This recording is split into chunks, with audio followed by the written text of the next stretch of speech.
ঈদে মিলাদুন্নবী এসেছে, ঈদে মিলাদুন্নবী এসেছে, মুমিন খুশিতে জুলুস করতেছে, মুমিন খুশিতে মুমিন খুশিতে জুলুস। আসমান বলে ও গো আল্লাহ তাআলা, আমায় দাও গো হাবিব কামলে ওয়ালা, হো আমায় দাও গো হাবিব যিনি সব কিছুর রহমত হয়েছে, যিনি সব কিছুর হয়েছে। ঈদে মিলাদুন্নবী এসেছে, ঈদে মিলাদুন্নবী এসেছে, মুমিন খুশিতে জুলুস করতেছে, মুমিন খুশিতে জুলুস করতেছে। আসমান বলে ও গো আল্লাহ তাআলা, আমায় দাও গো হাবিব কামলে ওয়ালা, ও আমায় দাও গো হাবিব কামলে ওয়ালা, যিনি সব কিছুর রহমত হয়েছে, যিনি সব কিছুর হয়েছে। ছোঁয়ায় জমিন মসজিদ হয়ে গেছে, মারহাবা হয় না? যার কদম মোবারক ছোঁয়া লাগার আগ পর্যন্ত যে যেই ধর্ম পালন করত তাদের আবাদত খানায় না যাওয়া পর্যন্ত আবাদত করার অনুমতি ছিল না। যখন আমার হাবিব সাল্লাল্লাহু আলাইহি ওয়াসাল্লাম ঈদে মিলাদ সাল্লাল্লাহু আলাইহি ওয়াসাল্লাম হবে, আমার আল্লাহ কা জিবরাইল সিদ্ধান্ত একটা নিয়েছি। জিবরাইলকে সিদ্ধান্তটা কি? জমিনে মসজিদ বানাবো। কয় পুরা জমিন? কয় হ্যাঁ পুরা জমিন। কয় এটা কেমনে? নিয়ম হইলো যাদের যাদের আবাদত খানা যে 1 বিঘা 2 বিঘা 5 বিঘা জমির উপর করতে পারে, 100 বিঘা জমির উপর করতে পারে, সারা পৃথিবীর জমিন আমি মসজিদ বানাই। এটা কেমনে? আমার সবাই মাথা দিয়া পৃথিবীতে আসে, আর আমার বন্ধুকে আমি পা মোবারক দিয়া পৃথিবীতে পাঠাবো। বুখারী শরীফের হাদিস, মুসলিম শরীফের হাদিস। বন্ধু পা মোবারক দিয়া পৃথিবীতে আসবে, বন্ধুর পা মোবারকটা জমিনে লাগতে দেরি হবে, আর পুরা জমিনটা মসজিদ বানাইতে দেরি করবো না। যিনি সব কিছুর রহমত হয়েছে, যিনি সব কিছুর হয়েছে, ছোঁয়ায় জমিন মসজিদ হয়ে গেছে, ছোঁয়ায় জমিন মসজিদ হয়েছে। ঈদে মিলাদুন্নবী এসেছে, ঈদে মিলাদুন্নবী এসেছে, মুমিন খুশিতে জুলুস করতেছে, মুমিন খুশিতে কামলেওয়ালা হাবিবুল্লাহ আমার জানের জান, বলো কামলেওয়ালা হাবিবুল্লাহ আমার জানের জান। এদি সব পারে এরা, দেখছো তো? আবার কার বাটা দেখছো? নবীর ভালোবাসা ঈমান, নবীর ভালোবাসা ঈমান, বুখারী প্রমাণ।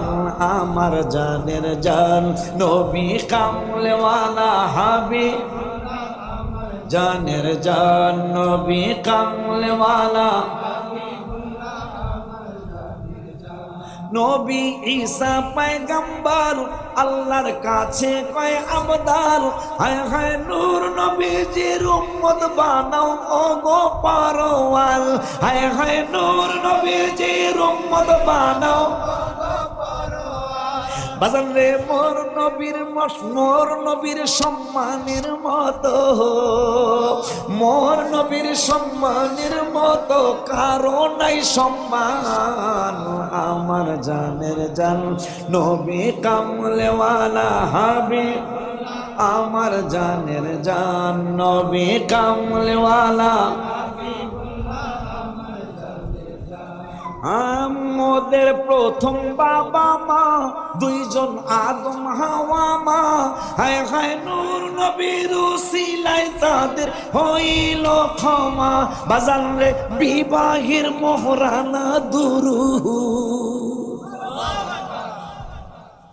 আমাগো বাপ মার বিয়ার মহারানা হয়েছে নবীজির দুরুদ মিলাদ দিয়া।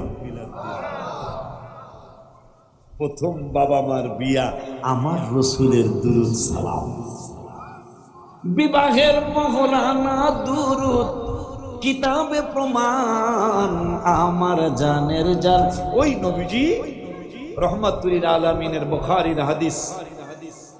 সাহাবী আনাস বলেন, তোমাকে যখন রেখে যাবে, রেখে যাওয়ার সময়, এখন কবরের কাছে আসছে, রেখে যাওয়ার সময় হাত্তা ইন্নাহু লা ইয়াসমাউ কুরআনি আলিহিম, যারা তোমাকে রেখে চলে যাবে তাদের জুতার আওয়াজ তুমি নিজে কবর থেকে পাবে। মারহাবা কয় না।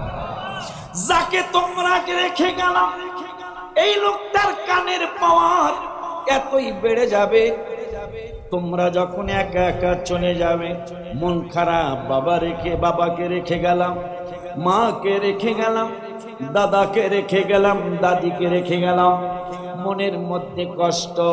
আমার নূরের নবী সাল্লাল্লাহু আলাইহি ওয়াসাল্লামের সাহাবী আনাস বলেন, ওরে দুনিয়ার মানুষ, তুমি জবান বন্ধ করে যদি চলে যাও, কবরবাসীর কানের পাওয়ার এত বাড়বে, বাড়তে বাড়তে সে তোমার কবরের পাশ দিয়ে, তুমি যখন তার কবরের পাশ দিয়ে যখন তুমি যাবে, কবর থেকে সে জুতার আওয়াজ পাবে। এরপরে একটা ঘটনা ঘটবে। কয় ঘটনাটা কি? হাত্তা ইন্নাহু লা ইয়াসমাউ কুরআনি আলিহিম আতাহু মালাকানি, অতঃপর দুইজন ফেরেশতা আসবে, আসার পরে ফাকাদাহু, তোমাকে কবরের মধ্যে শোয়ানোর থেকে বসাবে, বসানোর পরে মা কুনতা তাকুলু ফি হাদার রাজুলি মুহাম্মাদিন সাল্লাল্লাহু আলাইহি ওয়াসাল্লাম, আমি রাসূলকে দেখায়া দেখায়া মারহাবা কল, আমি নবীকে দেখায়া দেখায়া তোমাদেরকে প্রশ্ন করবে, মা কুনতা তাকুলু, মা কুনতা তাকুলু, কেন নবী নবী শিখাইতে চাইতেছি, কেন কোরআন হাদিস থেকে হাবিবুল্লাহর কথা বেশি শুনাইতেছি। এখন প্রথম স্টেশন হইল আখিরাতের জীবনের প্রথম স্টেশন হইল কবর। এই কবরে আমার রাসূল যদি চিনতে পারো তুমি জান্নাত পাবে, নবীকে যদি চিনতে না পারো তুমি জাহান্নামে যাবে। বুখারী শরীফের কিতাবুল জানাজার হাদিস। আমার মায়ার নবী রহমাতুল আলামিনের সাহাবী আনাস রাদিয়াল্লাহু তাআলা বলেন, ওরে জালকুড়ির মানুষ, তোরা যারা কবর দেশে যাবি, কবর দেশে কে নিয়ে যাবি?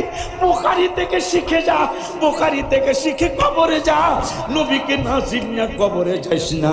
বুখারী শরীফের আমার নূরের নবীর সাহাবী আনাস বলেন, মা কুনতা তাকুলু ফি হাদার রাজুলি মুহাম্মাদিন সাল্লাল্লাহু আলাইহি ওয়াসাল্লাম, নবীজি বলেন আমাকে দেখা